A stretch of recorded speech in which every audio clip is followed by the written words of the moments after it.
Hi friends, welcome back to my channel. ఈరోజు వచ్చేసి కాకరకాయ కారం ఎలా చేయాలో చూపించబోతున్నాను ఫ్రెండ్స్. సో ఫస్ట్ వచ్చేసి కాకరకాయలు మంచిగా వాష్ చేసుకొని మీకు కావాల్సిన షేప్స్లో కట్ చేసుకోండి. అండ్ తర్వాత వచ్చేసి పీసెస్ని మంచిగా ఆయిల్లో ఫ్రై చేసుకోవాలి. ఫ్రై అనేది ఎలా ఎలా తెలుస్తుంది అంటే బ్రౌన్ కలర్లో ఉండాలి. మరీ కట్టెల్లాగా మరీ గట్టిగా కాల్చొద్దు ఫ్రెండ్స్. ఎలా అంటే కొంచెం మెత్తగానే ఉండాలి, బ్రౌన్ కలర్లోకి రావాలి. ఇప్పుడు 4 టేబుల్ స్పూన్ల సాల్ట్ అండ్ 4 టేబుల్ స్పూన్ల కారం, పసుపు ఒక టేబుల్ స్పూన్ అండ్ ఎల్లిపాయలు కొద్దిగా దంచుకోవాలి, నలగొట్టుకొని వేసుకోవాలి. అదొక 4 వెల్లిపాయలు అయితే సరిపోతుంది. అంటే ఒక సుమారు 50 గ్రామ్స్ వస్తుంది.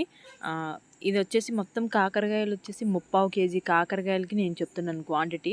మీకు ఒకవేళ కారం ఉప్పు ఒకసారి అటు ఇటుగా ఉన్నా కానీ మీరు మధ్య మధ్యలో కలిపేటప్పుడు మీరు చూసుకోవచ్చు మధ్య మధ్యలో.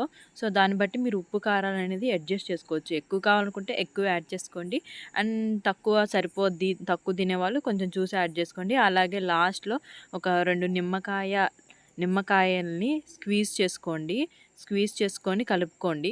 ఇది కూడా పులుపు కూడా మనం సరిపడా అడ్జస్ట్మెంట్ని బట్టే ఉంటుంది. మీకు కావాలనుకుంటే కొంచెం ఎక్కువ, వద్దు మేము తక్కువ తింటాం అనుకుంటే కొంచెం తక్కువ యాడ్ చేసుకోండి. సో యాడ్ చేసేసుకొని మనం ఫ్రై చేసిన ఆయిల్ ఉంటుంది కదా, ఆ ఆయిల్ని ఫైనల్గా వచ్చేసి ఈ పీసెస్లో కలుపుకోండి. కారం ఉంది కదా, ఇందులో కలిపేసుకోండి. సో ఫైనలీ కాకరకాయ కారం అయితే రెడీ అయిపోతుంది. చాలా అంటే చాలా టేస్టీగా ఉంటుంది. ఒకసారి మీరు కూడా ట్రై చేయండి. అలాగే కామెంట్స్లో ఎలా వచ్చిందో కూడా చెప్పండి. నచ్చితే సబ్స్క్రైబ్ చేసుకోండి ఫ్రెండ్స్. మరిన్ని వీడియోస్ కోసం మా ఛానల్ని మంచిగా ఎంకరేజ్ చేయండి. ఇంకా బాగా ఎంకరేజ్ చేస్తారని కోరుకుంటూ సెలవు తీసుకుంటున్నాను friends. Bye. Please subscribe my channel.